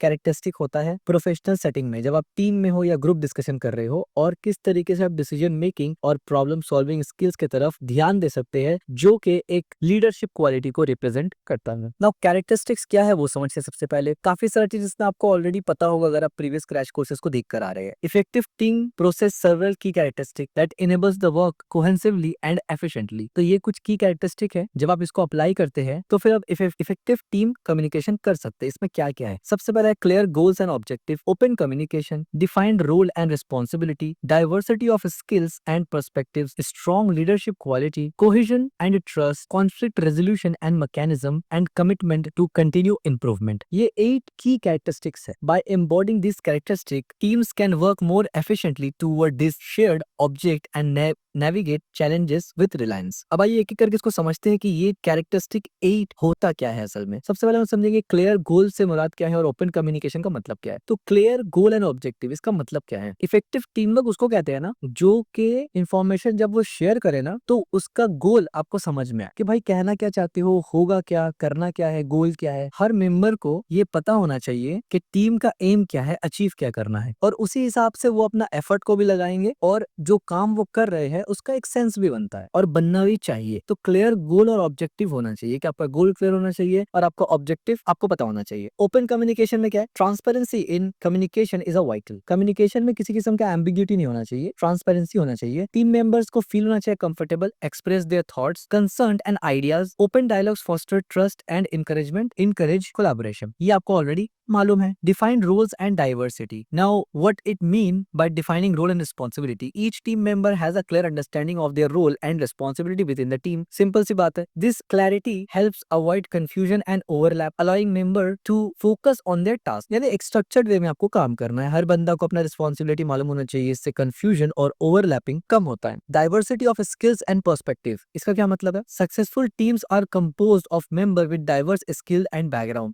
कोई भी टीम अगर सक्सेसफुल है ना, उसमें आपको एक चीज दिखेगा कि वहां पर जो लोग हैं ना वो डाइवर्स और डिफरेंट बैकग्राउंड और अलग अलग स्किल के सेट के साथ आते हैं। अगर सबके पास सेम स्किल है तो भाई फिर काम कैसे करके होगा। This diversity bring a variety of perspective, और जब ये डाइवर्स अलग अलग बैकग्राउंड से डाइवर्स स्किल्स लेके आते हैं ना लोग, तो वहां पर अलग अलग पर्सपेक्टिव भी सबका होता है और आइडिया भी सबका होता है, और ये क्रिएटिविटी को इनहेंस करता है और प्रॉब्लम सॉल्विंग में भी मदद करता है। इसके बाद है leadership and trust. Strong leadership किसको कहेंगे? Strong leadership effective team often have a strong leadership who facilitate communication, encouraging participant and keep the team focused on the object। एक efficient team उसको कहेंगे जिसका लीडर स्ट्रांग हो, और strong leadership का मतलब क्या है कि आप कम्युनिकेशन करवाते हैं प्रॉपर या करते हैं प्रॉपर, इंकरेज करते हैं अपने पार्टिसिपेंट टीम मेंबर्स को, और टीम मेंबर को फोकस्ड, मोटिवेटेड, और जिस काम के लिए टीम बना है यानी जिस काम के लिए आप एक जगह जमा हुए हैं वो काम को अंजाम देने में फोकस करते हैं, अपना ऑब्जेक्टिव में ध्यान रखते हैं। कोहेजन एंड ट्रस्ट, ये क्या होता है? Trust among team members is a crucial for fostering a positive team environment. अगर टीम मेंबर में आपस में स्ट्रॉन्ग कनेक्शन या स्ट्रॉन्ग ट्रस्ट ना हो तो वो आपस में प्रॉपर तरीके से काम नहीं कर पाएंगे। Cohesion promote collaboration and allow individual to feel safe sharing ideas and taking a risk. Cohesion promote करता है कोलैबोरेशन को। अब ये कोहेजन क्या होता है कि जब एक टीम यूनिटी बनाए और एक कोई डिसीजन ले, तो कोहेजन क्या करता है? प्रमोट करता है कोलैबोरेशन को, और इंडिविजुअल को अलाउ करता है कि भाई आप जब कोई आइडिया शेयर करे या कोई रिस्क ले तो वो आपके ऊपर पूरा लोड ना आ जाए। यानी कोहेजन प्रमोशन का मतलब ये है ना कि जब एक टीम डिसीजन लेता है तो यूनिटी के बेसिस पे लेता है। अगर वो रिस्क, अगर वो जो डिसीजन लिया गया तो वो गलत भी हो जाए, किसी के इंडिविजुअल पे लोड नहीं आएगा। ठीक है, तो ये कोहेजन ट्रस्ट का बेनिफिट होता है। Team dynamics and group roles, क्या मतलब है इसका? Team dynamics refer to the psychological and behavioural interaction amongst team members. Understanding this dynamic is a crucial for fostering a positive team environment. अब team dynamics और group roles में 4 points आते हैं। Roles within a team, team में किसका क्या role है? Norms and culture, cultural norms क्या है? इंटरपर्सनल रिलेशनशिप, अब टीम मेंबर का आपस में इंटरपर्सनल रिलेशनशिप किस तरीके से है? स्टेजेस ऑफ टीम डेवलपमेंट, अब टीम डेवलपमेंट का स्टेज किस तरीके से होगा। अब आइए यहाँ पर सबसे पहले समझते हैं roles within a team. ये काफी इंपॉर्टेंट है। अब हम लोग जो टीम मैनेजमेंट या प्रोफेशनल टीम कम्युनिकेशन होता है ना, उसको अब हम लोग मजीद खोल रहे हैं डिटेल में। Roles within a team, एक टीम के अंदर क्या क्या रोल हो सकता है आमतौर पे या नेसेसरली होता है। लीडर्स, एक लीडर होगा, guiding the team, sets a direction and facilitate discussion. Team leader कौन होगा? वो गाइड करेगा टीम को, डिसीजन को सेट करेगा, डायरेक्शन को बताएगा कि भाई इस डायरेक्शन पे चलना है। तो हर टीम का एक लीडर होता है जिसका ये रिस्पॉन्सिबिलिटी होता है। फिर एक होगा फैसिलिटेटर। फैसिलिटेटर क्या होता है या फैसिलिटेटर क्या होता है? हेल्प्स ऑर्गेनाइज मीटिंग, यानी मीटिंग ऑर्गेनाइज कैसे करके होगा वो इसका ध्यान रखेगा। Ensure everyone has a voice, यानी सबको बोलने का मौका मिलना चाहिए। And keep conversation on the track, यानी जिस मुद्दे पे बात हो रहा है या जिस लिए मीटिंग हो रहा है या जिस वजह से टीम बना गया है ना, उस पे रहना चाहिए, यानी उसी मुद्दे पे रहो, कोई और चीज का डिस्कशन में जाने का कोई लॉजिक नहीं बनता। तीसरा आप बोल सकते हैं एक रिकॉर्डर होना चाहिए, यानी take a note during meeting and document decision and action item, यानी जो भी इंपॉर्टेंट चीज मीटिंग में बोला जा रहा है या डॉक्यूमेंट है या डिसीजन है या कोई एक्शन या कोई आइटम्स है उसको रिकॉर्ड करना। एक होगा इनोवेटर, यानी एक रोल आप बोल सकते हैं एज अ इनोवेटर होता है। Bring creative ideas and solution to the team, जो कि नया नया आइडिया क्रिएटिविटी अपने टीम को देगा। एक होगा इवेल्युएटर, यानी assesses ideas and suggestion critically ensure they align with the team goal. अब ये जो नया ब्रिंग करेगा ना, यानी न्यू आइडिया क्रिएटिविटी जो लेके आएगा टीम में, तो इवेल्युएटर उसको इवेल्युएट करेगा कि भाई ये जो क्रिएटिव आइडिया है क्या ये टीम का जो गोल है जिस वजह से टीम बना है, जो हम लोग अचीव करना चाहते हैं, क्या वो उसके साथ अलाइन हो रहा है या ये थोड़ा सा डिफरेंट है। तो वो क्रिटिकली उसको एनालाइज करेगा। तो ये कुछ बेसिक आप बोल सकते हैं ये नेसेसरी टीम रोल्स होते हैं प्रोफेशनल सेटिंग्स में। दूसरा हो जाता है norms and stages of team development. अब टीम डेवलपमेंट जब करते हैं उसका क्या स्टेजेस होता है? Terms establish norms unwritten rules that governs behavior. A positive team culture encourage respect, collaboration, and open communication. Terms typically go through stages of development as they form. यानी जब भी कोई टीम डेवलप होता है ना, वो कुछ स्टेजेस से गुजरता है। यहाँ पर कुछ बेसिक 5 स्टेजेस हमने लिखा है। सबसे पहले फॉर्मिंग होता है, यानी टीम फॉर्म हो रहा है। Team members get to know each other and establish the initial relationship, यानी फर्स्ट टाइम आप मिल रहे हैं टीम मेंबर्स, अच्छा ये भी मेरे टीम में है, अच्छा हम लोगों को साथ में काम करना है, यानी ये एक फॉर्मल हाई हेलो वाला होता है जिसमें आप फर्स्ट टाइम टीम मेंबर को आपस में मिलाते हैं। ठीक है, जो कि इनिशिएट करता है रिलेशनशिप को, ये एस्टैब्लिश होता है फर्स्ट टाइम। दूसरा होगा स्टॉर्मिंग। स्टॉर्मिंग का मतलब क्या होता है? कॉन्फ्लिक्ट में arise as individual assert their idea and the role. अब जब नए नए लोग आपस में एक टीम में आते हैं तो आइडिया देते वक्त या कोई बात बोलते वक्त कॉन्फ्लिक्ट्स वहां पर होना बड़ा ही कॉमन है। ठीक है, थर्ड में आपको क्या करना है? नॉर्म्स, यानी team establish a norms and begin work cohesively, यानी अब जब कॉन्फ्लिक्ट्स होगा तो आप कुछ सेट ऑफ रूल और गाइडलाइंस वगैरह सेट करेंगे जिसके बेसिस पर हर बंदा को जो टीम में है उसको लेके चलना पड़ेगा और काम करना पड़ेगा। इससे क्या होगा कि एक स्टेबिलिटी क्रिएट होगा। Best performing. The team operate effectively focusing on achieving goal. और उसके बाद टीम क्या करेगा, गोल को अचीव करने पे सब फोकस करेगा। टीम का हर मेंबर जिसका किरदार ऑलरेडी सेट है, जो हमने यहाँ पर देखा है, वो क्या करेगा, सिर्फ फोकस इस पे करेगा कि किस तरीके से गोल को अचीव किया जाए, जिस वजह से ये टीम बना है। उसके बाद एडजर्निंग, यानी team disbands after completing its object. क्या मतलब ये है कि जैसे वो ऑब्जेक्ट खत्म हो जाए, टीम अपना अलग अलग हो जाएगा। यानी अब टीम का जब टीम बनाने का मकसद था एक गोल अचीव करना, जब गोल अचीव हो गया तो आप दोबारा से अलग हो जाएंगे, यानी अपने अपने इंडिविजुअल काम पे। तो ये कुछ बेसिक पॉइंट्स था। Communication in team settings. अब टीम सेटिंग में कम्युनिकेशन कैसे होता है? Effective communication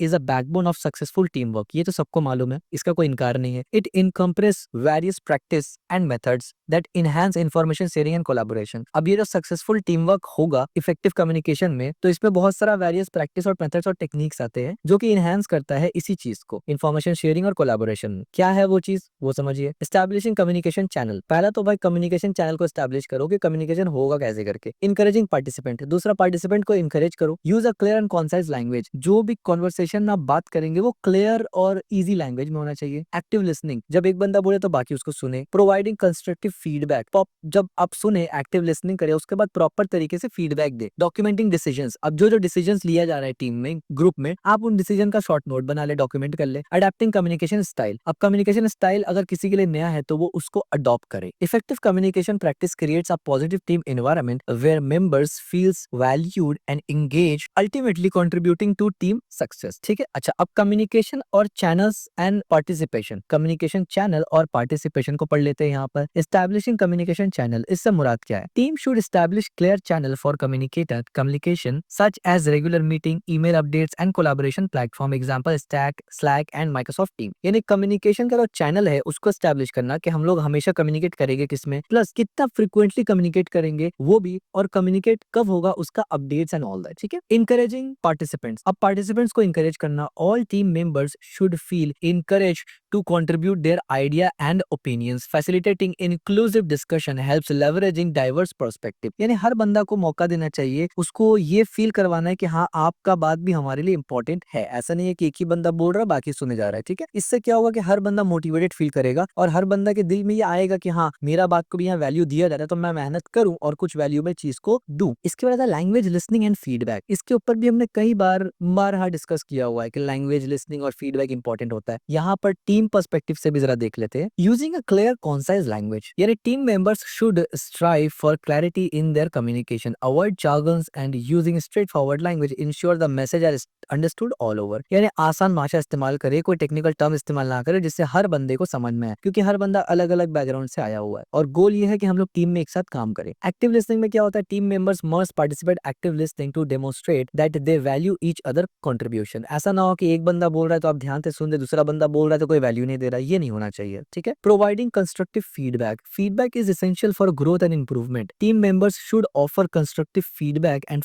that focuses on behaviours and outcome rather than personal attributes. जब कोई बंदा बोल रहा है ना तो आप उसके बारे में फीडबैक देंगे और ये काफी ज्यादा इंपॉर्टेंट होता है उस पॉइंट को इंप्रूव करने के लिए। लेकिन वो फीडबैक जो होगा ना वो इस चीज पर नहीं होगा कि बंदा का एट्रीब्यूट, बंदा का अपना क्वालिटी के ऊपर पर्सनल फीडबैक होगा। वो फीडबैक प्रोफेशनल फीडबैक होगा जिस काम के लिए हम लोग मिले हैं। Documenting decision, keep record of discussion, decisions and action item, help maintaining accountability. अब जो रिकॉर्ड होगा यानी जो मीटिंग वगैरह होगा ना उसका कुछ डिटेल्स डॉक्यूमेंटेशन बनाना भी जरूरी है इंपॉर्टेंट पॉइंट्स का, कि क्या डिसीजन हम लोग ले लिया है, नेक्स्ट टाइम किस पे काम करना है, अभी किस पे काम चल रहा है, फ्यूचर में कौन सा प्रॉब्लम को सॉल्व करना है। ठीक है। Decision making and problem solving, अब यानी डिसीजन कैसे लेना है और प्रॉब्लम सॉल्व कैसे करना है। Decision making and problem solving are a critical aspect of team work. Team work का एक बहुत ही क्रिटिकल पॉइंट होता है कि जब आपको डिसीजन लेना होता है और आपको जब प्रॉब्लम सॉल्विंग करना होता है, वो बहुत ही ज्यादा एक क्रिटिकल पॉइंट हो जाता है। Effective team utilise collaborative approach to arrive at solution and make informed decision. तो इफेक्टिव टीम वो होता है ना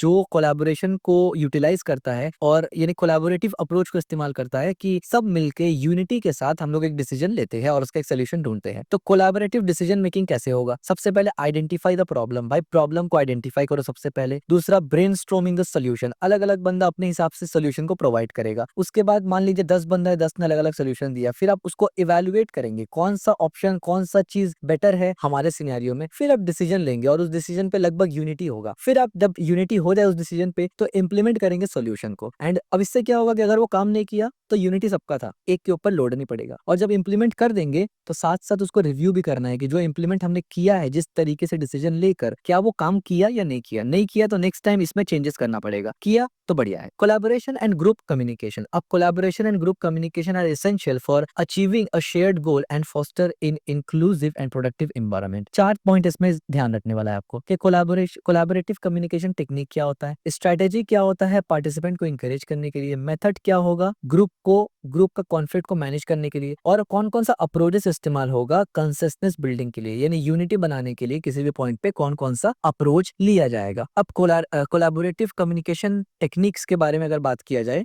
तो क्या क्या टेक्निक है, तो उसमें सबसे पहले आता है active listening. Active listening encourage group members to participate active listening where they fully concentrate on the speaker, acknowledge their ideas and respond thoughtfully। ठीक है, यानी ध्यान से सुनना है और एक्नॉलेज करना है। ठीक है, ये हमने ऑलरेडी इस पे डिस्कस काफी बार किया हुआ है, तो बार बार एक चीज को रिपीट करना is not appropriate. Open ended questions, ये भी काफी इंपॉर्टेंट है। Use open ended questions to simulate discussion and encourage diverse perspective. Open ended question से बेनिफिट ये होता है ना कि हर बंदा क्योंकि अलग अलग बैकग्राउंड से आया है, डाइवर्स बैकग्राउंड से आया है, डाइवर्स कल्चर से आया है, तो हर बंदा हो सकता है आपका उस बात को डिफरेंट तरीके से सोचा हो, और हो सकता है किसी का डिफरेंट तरीके का सोच आपसे बेहतर हो। ठीक है, तो ओपन एंडेड क्वेश्चन से काफी सारा क्रिएटिविटी भी सामने आता है। पैराफिशिंग एंड समराइजिंग, यानी encourage participant to paraphrase and summarize what other have said to clarify understanding। यानी मीटिंग में जब दूसरे बोल रहे हैं, यानी एक बंदा बोल रहा है, तो बाकी को इस चीज में इंकरेज करना चाहिए कि उसका की पॉइंट्स आप लिख लीजिए, और उस की पॉइंट में अगर आपका कोई क्वेश्चन है तो आप उसको बताएंगे, लेकिन की पॉइंट्स लिखने से ये होगा ना कि आपने जो लिखा या आपने जो समझा वही आपने लिखा होगा, तो जो आपने समझा वो सही है कि नहीं वो क्लैरिफाई हो रहा था। बिल्डिंग ऑन आइडियाज, इसके बाद आप क्या करेंगे, आइडियाज को बिल्ड करेंगे, यानी foster a collaboration environment by encouraging groups member to build on each others ideas. यानी हर बंदा अपना आइडिया देगा और इससे एक तरफ से आप आइडिया बिल्ड करते हैं। Then visual aids and tools, utilise करेंगे आप विजुअल एड्स को, जैसे कि chart, graphs, diagrams during discussions, ताकि अंडरस्टैंडिंग और इनहेंस हो जाए। अब क्या क्या स्ट्रेटेजी है जिससे पार्टिसिपेंट को आप इंकरेज कर सकते हैं कि वो और भी ज्यादा बढ़ चढ़ के इसमें रोल ले, यानी इस कॉन्वर्सेशन में बढ़ चढ़ के अपना कॉन्ट्रीब्यूशन दे किसी भी एतबार से। सबसे पहले create a safe environment, established a culture where all ideas are welcome and members feel safe to express their thoughts। बहुत इंपॉर्टेंट पॉइंट है, आपका कल्चर, आपका इन्वायरमेंट ऐसा होना चाहिए ना कि हर बंदा आके वहाँ कंफर्टेबल फील करे, उसको ये ना लगे कि यार मतलब ये लोग तो कोई अलग ही तरीके से बात करते हैं, मैं तो यहाँ पर सूट नहीं करूंगा, कंफर्टेबल नहीं होऊंगा। तो किसी और को कंफर्ट फील करवाना is the one of the major important priority, जिससे वो आपको कंट्रीब्यूट कर सके। Rotate the roles, align different roles during meetings और group task, example facilitators, note takers, time keeper. यानी रोल्स को रोटेट करना भी जरूरी है, हर बंदा को सेम काम हमेशा दे देना इज नॉट गुड। ठीक है, यूज आइस ब्रेकर्स, क्या मतलब इसका, start meeting with ice break activity to help group member relax and feel more comfortable. अब ये आइस ब्रेक एक्टिविटी क्या होता है, यानी एक्चुअल बात शुरू करने से पहले हल्का फुल्का कुछ बात करना कि भाई वेदर कैसा है, ये कैसा है, अभी ये चल रहा है, ताकि लोग कंफर्टेबल हो कि हाँ अब मतलब बात स्टार्ट होने वाला है। ठीक है, तो ये जरूरी हो जाता है कभी कभी, क्योंकि स्टार्टिंग में सब आएगा तो भाई दूसरा सब शक्ल ही दिख रहा होता है कि भाई पता नहीं क्या बोले, तो थोड़ा सा माहौल को रिलैक्स करने के लिए आइस ब्रेकर जरूरी होता है। Acknowledge contribution, recognise and celebrate contribution from all group members. अगर कोई ग्रुप मेंबर अच्छा कंट्रीब्यूट करे उसको सेलिब्रेट करना, एक्नॉलेज करना जरूरी है। Set clear expectation, clear defined role, responsibility and expectation at the outset. हमेशा क्लियर रिस्पॉन्सिबिलिटी और क्लियर एक्सपेक्टेशन और रोल को डिफाइन करना जरूरी होता है। Utilise technology, leverage collaborative technology that enable participant from all member। अब बहुत से लोग ऐसे होते हैं कि फिजिकली मौजूद नहीं हो सकते, तो वो ऑनलाइन टेक्नोलॉजीज वगैरह का इस्तेमाल करके भी आ सकते हैं। सेम एज अगर किसी को समझ में नहीं आ रहा है, लैंग्वेज बैरियर है, तो विजुअल चार्ट्स वगैरह टेक्नोलॉजी का इस्तेमाल करके आप व्हाइट बोर्ड में या डिजिटल स्मार्ट टीवी में उसको एक्सप्लेन कर सकते हैं। ठीक है, मैनेजिंग ग्रुप कॉन्फ्लिक्ट्स, अब ग्रुप कॉन्फ्लिक्ट्स को मैनेज कैसे करेंगे। Conflicts is a natural aspect of a group dynamics and effectively managing is it's crucial for maintaining productivity environment. यानी कॉन्फ्लिक्ट्स ग्रुप में होना नेचुरल है, ये होगा, लेकिन इसको सॉल्व करना जरूरी इसलिए है ताकि इन्वायरमेंट अच्छा बना रहे, प्रोडक्टिविटी अच्छा होता रहे। क्योंकि अगर टीम मेंबर्स के दरमियान ही कॉन्फ्लिक्ट होगा तो भले वो साथ में काम कैसे करेंगे। ठीक है, acknowledge the conflict, recognise the conflict exist and address it openly. जो रीजन है ना उसको एक्नॉलेज करे, समझे और ओपनली उसको एड्रेस करे। Stay calm and objective, encourage members to remain calm and focus on the issue rather than personal emotions। आप जिनके दरमियान वो कॉन्फ्लिक्ट हुआ है ना उनको आप ये समझाए है कि ठीक है आपका कॉन्फ्लिक्ट है, हम समझते हैं, लेकिन आप शांत रहिए, पर्सनल इमोशंस को ना लाए, बल्कि फोकस इसमें करे कि भाई प्रॉब्लम हुआ किस चीज पे और उसको सॉल्व करे। Facilitate open communication, create a space for open communication where group members can express their feelings and perspective. ऐसा स्पेस क्रिएट करे, ऐसा टाइम या मीटिंग या जगह पर आप सबसे डिस्कस करें जहां पर हर बंदा, हर ग्रुप का मेंबर अपना फीलिंग को एक्सप्रेस कर सके और अपना पर्सपेक्टिव को ओपनली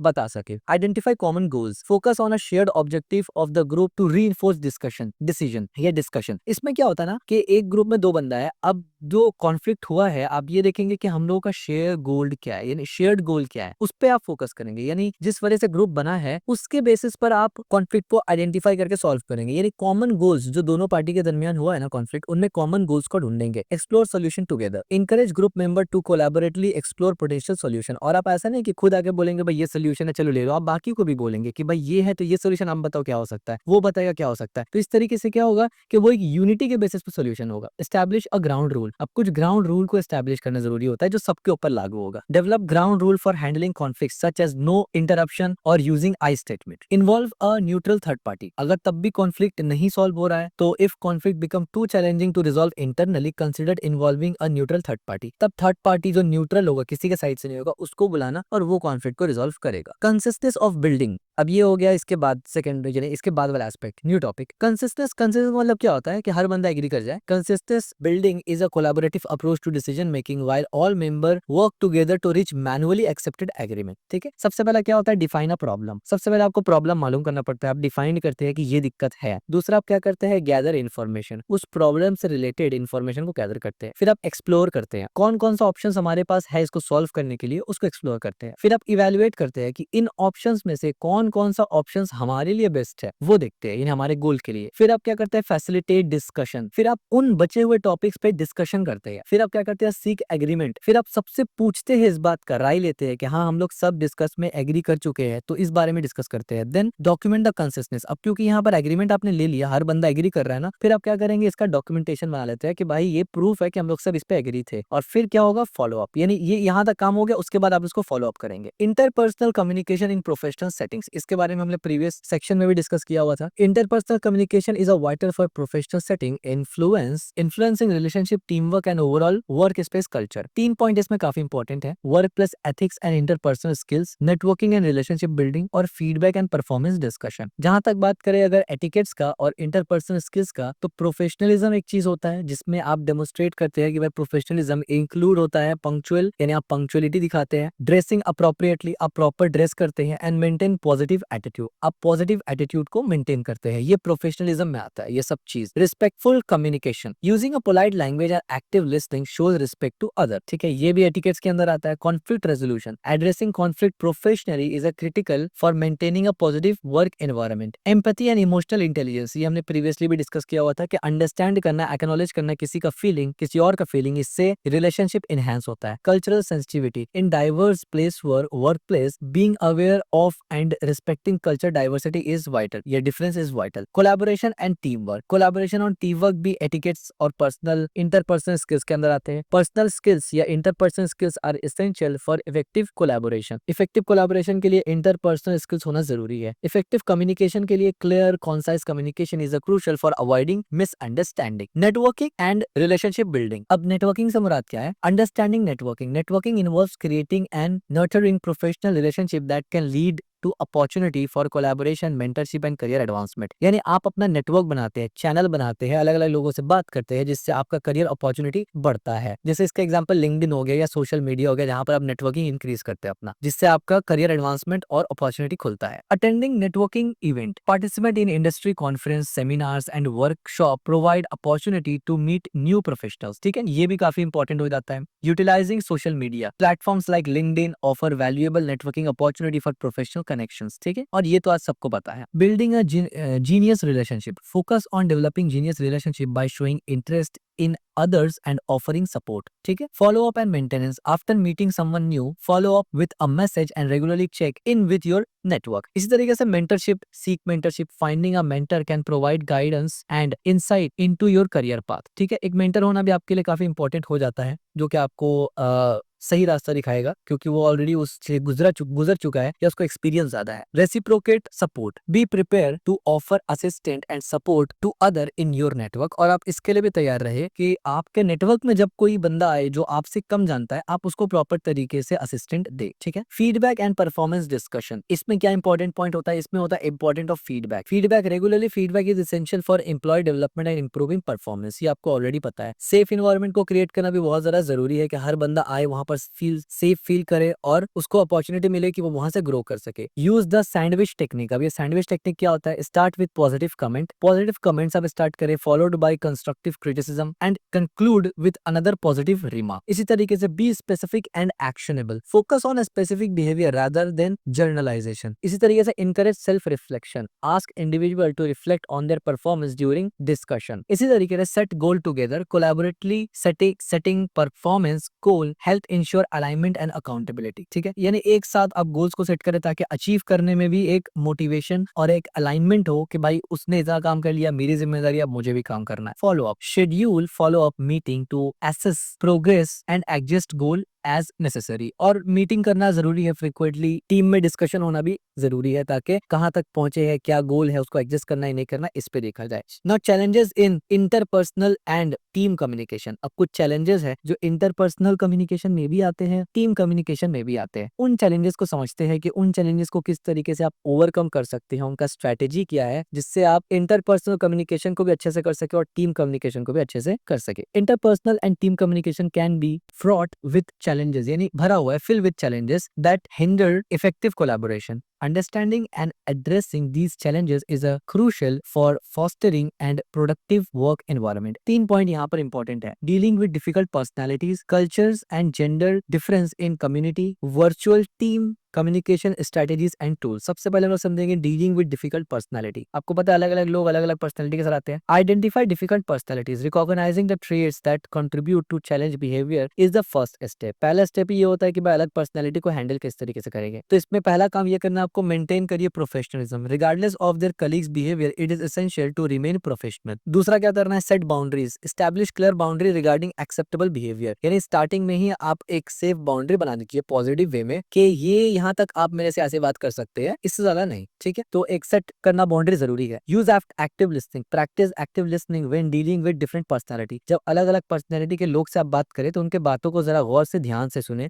कि वो क्या बोल रहे हैं। Seek common ground, focus on shared goal and objective to shift the focus away from personal conflict. आप हमेशा ऐसे चीजों पे बात करें ना जो दोनों में आप में कॉमन है, यानी आप लोग दोनों का जो सेम गोल है उस पे बात करें। इससे क्या होगा, जो उसका पर्सनल कॉन्फ्लिक्ट है या पर्सनैलिटी प्रॉब्लम है, उससे आप कॉमन ग्राउंड पे आएंगे। Address issue privately, if conflict arise address them privately rather then in front of team. अगर कोई पर्टिकुलर बंदा से आपका पर्सनैलिटी क्लैश है, उसको प्राइवेटली सॉल्व करें, ना कि टीम में सबके सामने। Engaging in conflict resolution, if difficulties persist considered involving a neutral third party for meditation। ठीक है, यानी वही बात है कि अगर सॉल्व ना हो रहा थर्ड पार्टी को लेकर आना है। Now cultural and gender difference in communication, cultural awareness, educate yourself about the cultural background of your colleagues. आपके कलीग्स कौन से कल्चर से आते हैं, उनका क्या बैकग्राउंड है, थोड़ा सा इससे फेमिलियर आपको होना जरूरी है। Adopt communication style, different culture have varying preference for communication. अलग अलग कम्युनिकेशन स्टाइल, अलग अलग प्रेफरेंस उनका होता है, अलग अलग डिफरेंट स्टाइल और तरीका होता है कम्युनिकेशन का। ठीक है, acknowledge gender difference, gender can influence a communication style with some study suggest gender is approach। gender influence करता है काफी ज्यादा कि कम्युनिकेशन स्टाइल कैसे होगा, और कुछ स्टडी में ये देखा भी गया है कि अलग अलग अप्रोच इस्तेमाल किया गया है अलग अलग जेंडर से कम्युनिकेट करते हो। ठीक है, practice empathy, approach interaction with empathy and open minded. आपको ऑलरेडी पता है एम्पैथी का मतलब क्या होता है और हमने इस पे काफी लंबा डिस्कस भी किया हुआ है। Encourage open dialogues, create a safe space for team members to discuss culture और जेंडर रिलेटेड कंसर्न। ठीक है, यानी सॉल्व करे इस बात को जो भी प्रॉब्लम है। Provide diversity training, implement diversity and inclusion training program. आप इसके ऊपर ट्रेनिंग प्रोग्राम भी दे सकते हैं, यानी जैसे मैं आपको बता रहा हूँ ना, इसका शॉर्ट वर्जन आप लोगों को दे सकते हैं किस तरीके से हम लोग हैंडल करेंगे, जो कि और स्पेसिफाइड होगा, स्पेसिफिक होगा उस पर्टिकुलर ऑर्गेनाइजेशन या टीम के लिए। Seek feedback, regularly solid feedback on communication practice with in the team. इसके बाद आता है virtual team communication strategies and tool. अब वर्चुअली टीम से कैसे करके कॉन्टैक्ट करेंगे और उसका क्या स्ट्रेटेजी और टूल्स होता है, तो ये काफी सिंपल है, आपको समझ में आएगा easily. Establish clear communication protocols, कुछ क्लियर प्रोटोकॉल्स को आपको एस्टैब्लिश करना है, जैसे कि defined how team member should communicate, कैसे करके टीम बात करेगा, including preference tools and response time. ठीक है, यूटिलाइज टूल्स और टेक्नोलॉजी, लेवरेज करिए यानी इस्तेमाल करिए, फायदा उठाइए कम्युनिकेशन प्लेटफॉर्म्स का, जैसे कि स्लैक है, माइक्रोसॉफ्ट टीम है, जूम है, to facilitate real time communication. Schedule regular check in, conduct regular team meetings और check in to maintain connection and alignment. Encourage video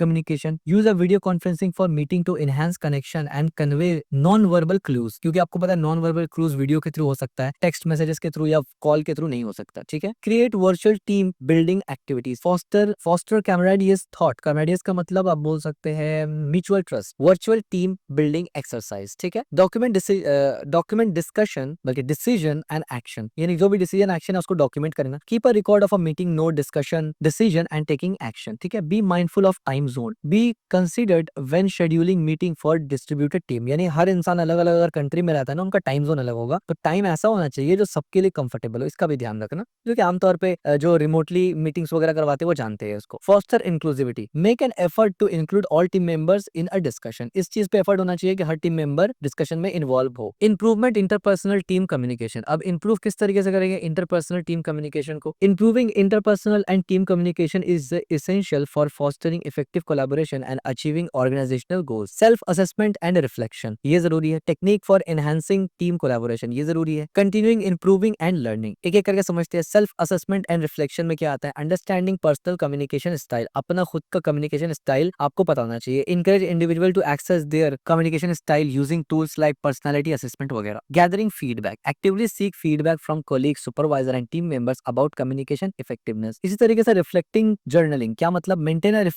reflective journal to document communication experience and challenges, यानी जो भी experience, challenges और आपका experience रहा है उसको document करना। Identifying strength and weakness, identify करना कि क्या खूबी है और क्या खामी है। Identify communication strength and weakness through self assessment, यानी अपना खुद से आपको पता होना चाहिए ये मेरा कमजोरी और ये मेरा खूबी है कम्युनिकेशन में। Setting professional goal, setting professional goal, set specific major goal for improvement based on self assessment, तो पर्सनल गोल्स को सेट करिए जिसमें आपको सुधार करने की जरूरत है। Monitoring progress, regular review and assist progress toward communication goal, monitor भी करना है। Creating an action plan, develop a structure action plan outlining steps to achieve communication goals. तो ये कुछ बेसिक सा चीज है जो सेल्फ असेसमेंट असिस्टेंट में आता है और रिफ्लेक्शन में आता है, जिसमें प्रैक्टिस हो जाता है, सीखना हो जाता है, थोड़ा स्टडी हो जाता है और उस पर काम करना, उसको मॉनिटर करना हो जाता है, जो कि पता सबको है। Techniques for enhancing team collaboration, अब टीम कोलैबोरेशन को इनहेंस करने के लिए कुछ टेक्निक्स है, जैसे कि क्लियर रोल और रिस्पॉन्सिबिलिटी स्टैब्लिश करिए, जिस पर हमने ऑलरेडी देख लिया था, डिस्कस किया था। Setting a common goal set करना, ये भी हमने देखा हुआ था। इनकरेज ओपन कम्युनिकेशन, ये भी हमने देखा हुआ था।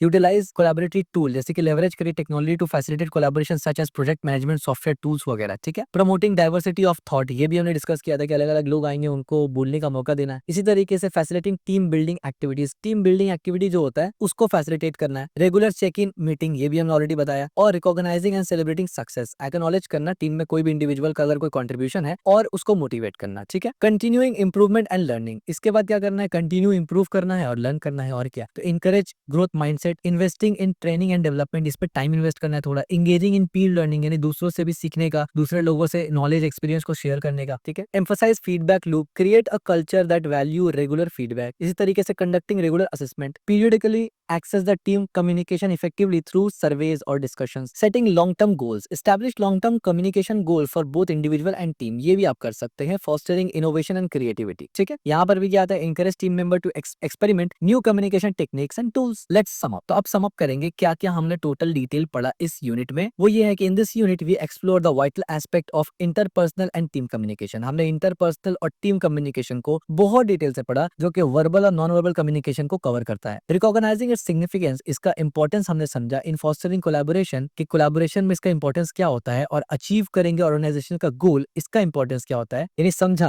We begin with understanding of effective communication principle, overall हमने इफेक्टिव कम्युनिकेशन प्रिंसिपल को समझा, including importance of self assessment, reflection to enhance interpersonal communication skills और टेक्निक समझा for improving team collaboration where discuss, emphasize करना the need to clear role, open communication and regular check ins. Additionally we address, और इसके अलावा और भी चीज हमने एड्रेस किया, जैसे कि challenges faced in communication such as dealing with difficult personality, same as navigating cultural difference, emphasizing continue improvement and learning. We highlight the role of feedback and training in developing communication competencies. ये सब चीज हमने in detail cover किया. Ultimately, mastering this skill is essential for creating productivity and harmonious work environment where individual can thrive and a team can achieve their object. अब इस unit का कुछ basic exercise है, वो भी आप कर सकते हैं ताकि आप अपना स्किल को एनहांस कर सके या थोड़ा सा प्रैक्टिस कर सके।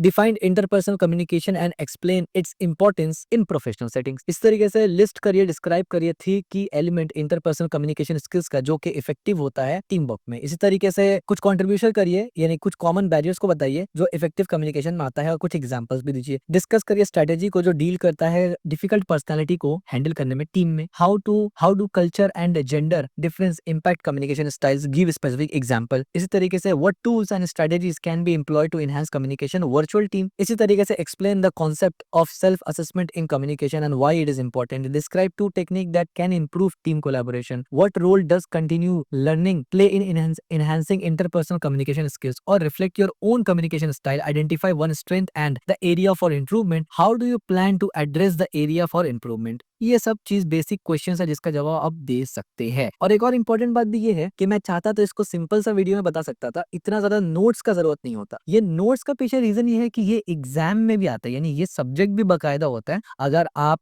नॉर्मल बैचलर्स कर रहे हैं आर्ट्स डोमेन में, साइंस डोमेन में, इसी तरीके से अब यानी बिजनेस कॉमर्स में कर रहे हैं, इस तरीके से अगर आप मास्टर कर रहे हैं या डिप्लोमा कर रहे हैं, तो कई एक डिग्री में प्रोफेशनल कम्युनिकेशन टॉपिक यानी प्रोफेशनल कम्युनिकेशन फील्ड इन्वॉल्व होते हैं। जरूरी नहीं है कि वो इसी नाम से हो, सब्जेक्ट नाम अलग अलग भी हो सकता है, ठीक है। प्रोफेशनल कम्युनिकेशन का जगह कुछ और नाम भी हो सकता है, लेकिन जो असल इस फील्ड का यानी प्रोफेशनल कम्युनिकेशन सब्जेक्ट का जो टॉपिक है वो क्या है, वो ये है कि आप किस तरीके से अच्छा तरीके से प्रोफेशनल कम्युनिकेट कर सके, यानी कम्युनिकेशन प्रोफेशनली करेंगे, चाहे रिटन हो, वर्बल हो, नॉन वर्बल हो, जिससे आप अपना करियर को एडवांस कर सकते हैं, अपना पर्सनैलिटी डेवलपमेंट कर सकते हैं। इवन पर्सनैलिटी डेवलपमेंट कोर्सेज में भी ये कम्युनिकेशन वगैरह डाला जाता है, ठीक है। तो ये नोट्स इसीलिए आपको बेनिफिट आएगा और ये क्वेश्चंस आपको इसीलिए बेनिफिट आएगा जब आप एग्जाम में लिखेंगे। तो जब तक आप ये चैनल को देख रहे हैं, यानी ये वीडियो को देख रहे हैं और चैनल को फॉलो कर रहे हैं, तो लाइक जरूर करना और इस वीडियो को शेयर करना और कमेंट भी करना कि कैसा लग रहा है आपको।